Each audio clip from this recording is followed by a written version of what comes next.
Olha, muita coisa diferencia, mas eu acho que esse é um tema muito importante porque ele traz à luz para o entendimento do que é a enxaqueca e de por que a enxaqueca traz dores de cabeça consigo e que há uma diferença muito grande para doenças que colocam a vida da pessoa em risco, como é o caso da hemorragia cerebral. Se você quer entender exatamente o que diferencia a enxaqueca da hemorragia cerebral, acompanhe esse vídeo até o final.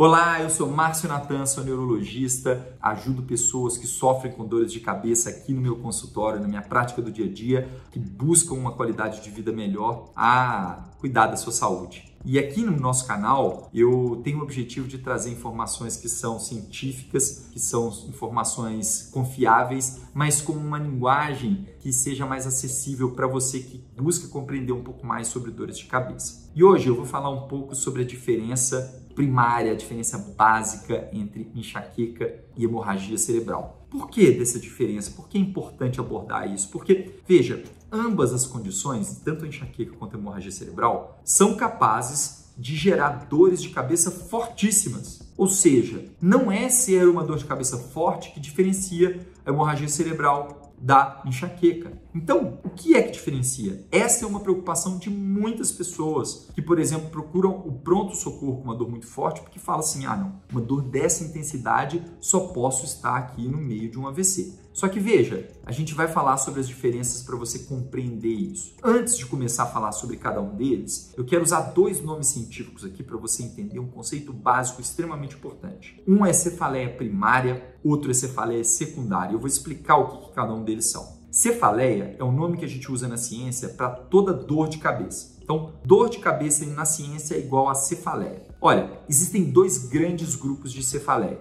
Um é o primária, o outro é o secundário. O que significa isso? Vou te explicar. Imagine só, a dor é o sinal de alarme do nosso organismo de que alguma coisa não está indo bem, certo? Então, é importante a gente ter esse sinal de alarme para que, se existe uma doença grave, como é o caso de uma hemorragia cerebral, a gente saiba que está acontecendo alguma coisa e a gente busca ajuda. Então, nosso organismo todo ele é cheio de receptores desse alarme que são levados pelos nervos que trazem essa informação para o centro de processamento, que é o nosso cérebro, o tempo todo. Por exemplo, se eu corto o meu dedo, eu vou sentir dor. Meu cérebro vai ser avisado que está com algum problema no meu dedo. Se eu bato a cabeça, se eu tenho algum problema sério, como explodir uma artéria dentro da minha cabeça, o que gera ali dentro uma hemorragia cerebral, isso também vai desencadear a ativação de vários desses receptores, informando para o meu cérebro, olha, alguma coisa muito errada está acontecendo dentro do cérebro. Isso tudo que eu estou dizendo é cefaleia secundária. Como assim? Olha só, a dor de cabeça, cefaleia, ela é secundária a essa outra doença que ativou o sistema de alarme, por exemplo, a hemorragia cerebral. Então, uma forma da gente entender a cefaleia secundária, ela acontece pelo bom funcionamento do sistema de alarme que foi ativado por uma doença como a hemorragia cerebral, mas pode ser por outra doença. Ok, entendido cefaleia secundária, agora vamos entender cefaleia primária. Cefaleia primária, ela acontece quando o sistema de alarme ativa, mas ele ativa sozinho. Não existe uma outra doença ativando o sistema de alarme. Mas por que isso acontece? Existem causas diferentes, afinal de contas, existem cefaleias primárias diferentes. Vou dar dois exemplos. Existe uma cefaleia primária chamada cefaleia insalvas, que é bem menos comum do que outra cefaleia primária, que é a enxaqueca. No caso da enxaqueca, o que é que está por trás dessa ativação do alarme? É uma predisposição genética.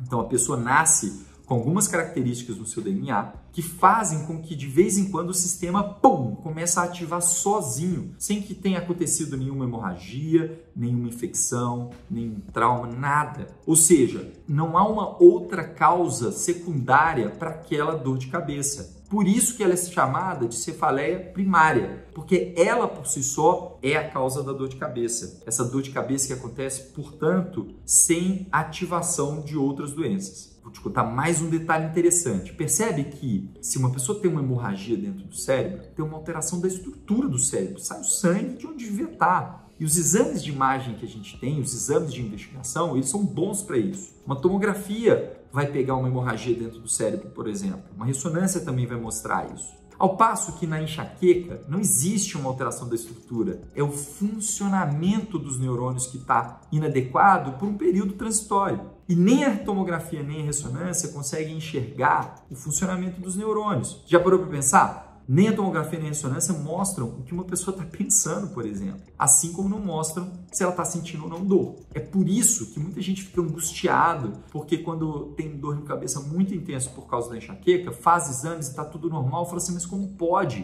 Pode sim, porque os exames de imagem que a gente tem não adiantam para ver dor.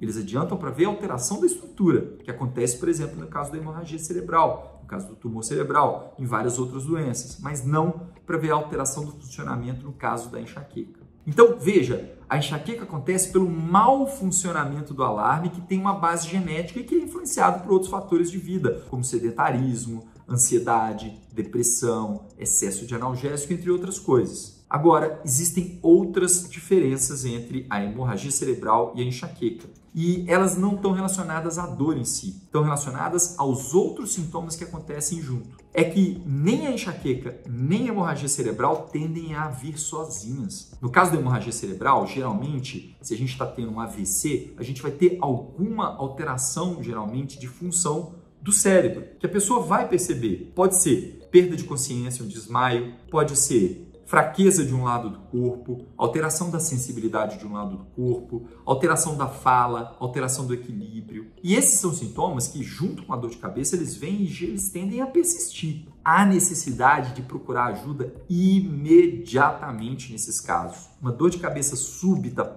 que já começa com uma fortíssima intensidade e acompanha de dificuldade de fala, de alteração da força de um lado do corpo, qualquer uma dessas coisas é uma indicação de uma emergência médica, de uma possibilidade de um AVC, porque a pessoa precisa de ser avaliada.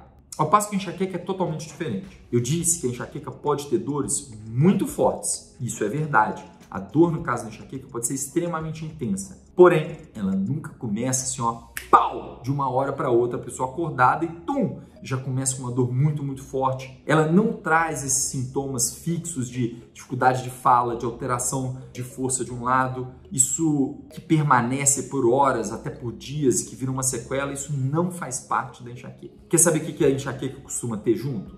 Geralmente ela começa com uma dor que é leve e ela vai aumentando ao longo dos minutos, ao longo das horas, eventualmente. Às vezes começa no dia anterior uma dor levinha e de repente ela vai ficando intensa. Quando a dor da enxaqueca começa quando a pessoa está dormindo, ela pode já acordar com dor muito forte, mas ao longo das horas ela foi piorando. A enxaqueca tem muitos outros sintomas, como ficar bocejando, dificuldade de concentração, pode ter desconforto com luz intensa, desconforto com barulho, desconforto com cheiro, pode ter náusea. Vários outros sintomas podem acontecer no caso da crise da enxaqueca. E se você quer saber mais, aqui no canal você vai encontrar vídeos sobre os sintomas da enxaqueca e como a gente faz na medicina para identificar uma pessoa que tem enxaqueca. Ou seja, a enxaqueca e a hemorragia cerebral, elas não se diferem pela dor de cabeça ser mais ou menos intensa. O que diferencia elas é, número 1, que a hemorragia cerebral ela é considerada uma cefaleia secundária, ou seja, pode acontecer uma dor de cabeça, inclusive muito intensa, que acontece porque a hemorragia cerebral aconteceu e ativou o sistema de alarme